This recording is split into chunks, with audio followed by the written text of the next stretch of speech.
Ассаламу алейкум достар, біздің кезекті контейнеріміз келіп жетті. Бұл бізде 39-31 деген қазір екі автокөлігіміз бар. Nissan Altima және BMW автокөлігі бар.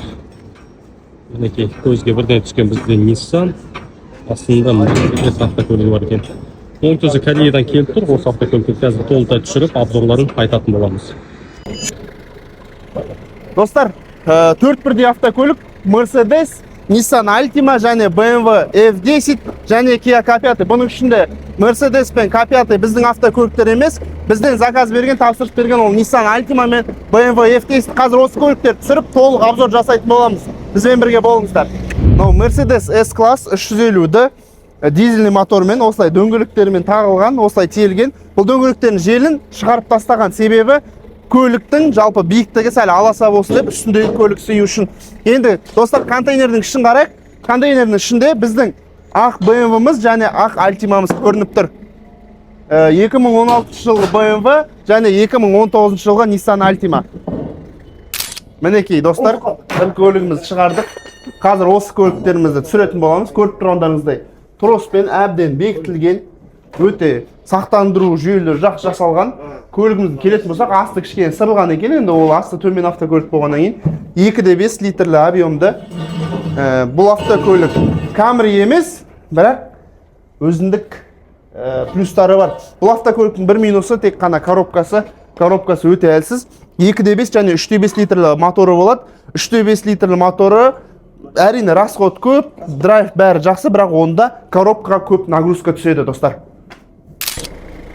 Достар, міне көлігімізді түсіріп жатырық. Жаңағы тростарын барлығын ағыттық. Көлігімізді осылай шығарып, дөңгелектерін тағамыз. Достар, біз постоянно түсірген сайын көлікті өте банальды нәрселер айтамыз. Енді сіздерге бір қызық нәрсе айтайын. Осы көліктеріміз осы контейнердің ішінде келеді.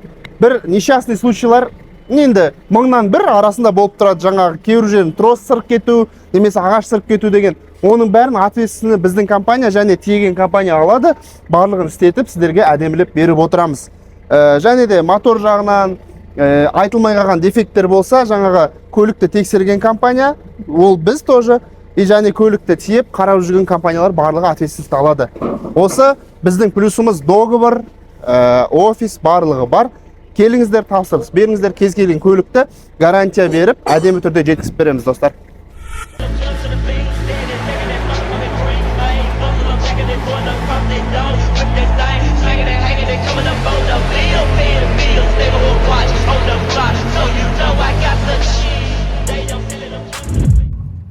Достар, міне Altima автокөлігіміз түсті. Бұл автокөлік 2,5 литрлі вариатор қорабымен бірге. Бұл автокөліктен айтатын болсақ, минус жоқ. Бағасы Camry'ден арзан, жақсы. Бұның 3,5 және 2,5 қозғалтқышы болады. Бірақ бұның бір минусы, бұның вариатор коробкасы. Неге? Сіздерге жеңіл түрде түсіндіруге дейін, вариатор коробка ол ременмен жұмыс істейді, металлды ремень. Яғни ол ременді егер газды бірден қатты бассаңыздар, пробуксовка болады, бірден қызады, содан кейін коробкаңыздың ремень созылып, дұрыс жұмыс істемей бастайды. Сол үшін не істеу керек? Қызған жаңағы таулы жерде жүргенде де, басқа жерде жүргенде де көлік қызуы мүмкін, сондықтан бұның майын уақытылы ауыстырып отыру керек. Қазір мына автокөліктің пробегі 52.429 км, яғни коробканың майын ауыстыратын уақыты келіп жетті, достар. Жалпы көлік жаман емес, өте керемет, ішкі состояниясы, жалпы кожаларының состояниясы барлық керемет. Достар, қараңыздаршы, даже заводской целлофанчиктермен тұр ғой, біраз детальдар, мысалы мынау жерлері заводской пленкалармен тұр, шешілмеген. Яғни осындай аудио системасы бар екен. Шыны керек, маған осындайлар өте қатты оңай қоймайды, тарт етіп, панельден бөлек. Ал жалпы жаман емес. Керемет автокөлік. Артық салонына келетін болсақ, арты кең. Адам отырғанға да өте ыңғайлы, алдында да, артында да адамдар сыйып отырасыздар.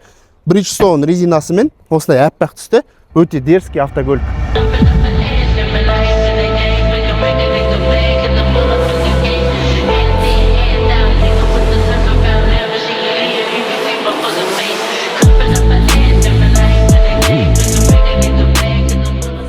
Екінші көлігіміз міне түсті. Бұл автокөлік BMW 528 F10 кузовында 2016 жылғы рестайлинг және полный М пакет.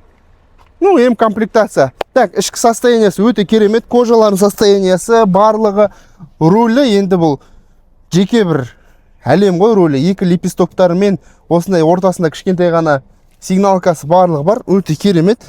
Электропривод, сиденье, тағы не айтам, өте керемет. Енді көп артық зат айтып керек емес. 2 литрлі Twin Power Turbo қозғалтқышымен. Twin Power Turbo дегенді көп адамдар 2 турбиналы деп ойлайды екен. Бұл 2 турбиналы емес, 1 турбиналы, бірақ күшейтілген да. Pro Edition. Так, артқы бізде багаж жүк салғышы, осындай электрлі жетекті, өте керемет. Осындай кнопкаларын басып түсіріп. BMW бұл эмоцияның автокөлігі, достар. Бұны жас адамда, жасы үлкен адамда барлығы эмоция үшін мінет бұл автокөлікті. Әлі де саған эмоция керек болса, сен бізден осындай автокөліктер тапсырыс бер. BMW F10 және G30 и G60 автокөліктерін жеткізіп береміз. Жалпы негізі BMW-ның түгелін жеткіземіз. Просто хитовый пятеркалар туралы айтатын болсақ, осы автокөлік жеткізіп береміз. E60 уже біздің Қазақстанға кірмейді, өйткені ол ескі автокөлік болып есептеледі.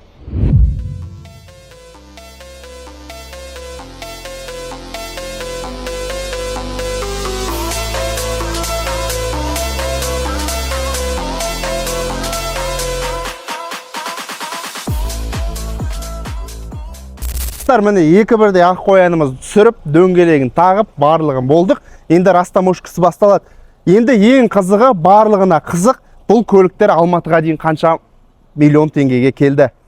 Nissan Altima 2019 2.5 литр. Бұл автокөлік 6 миллион 900 мың теңгеге Алматыға келіп жетті.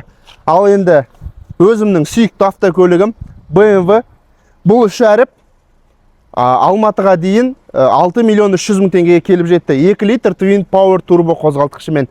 Достар, осындай көліктер тапсырыс берулеріңіз келсе, біздің Алаш Экспорт компаниясына жазыңыздар. Сенім білдіріп тапсырыс берген аға бауырларымызға үлкен рахмет.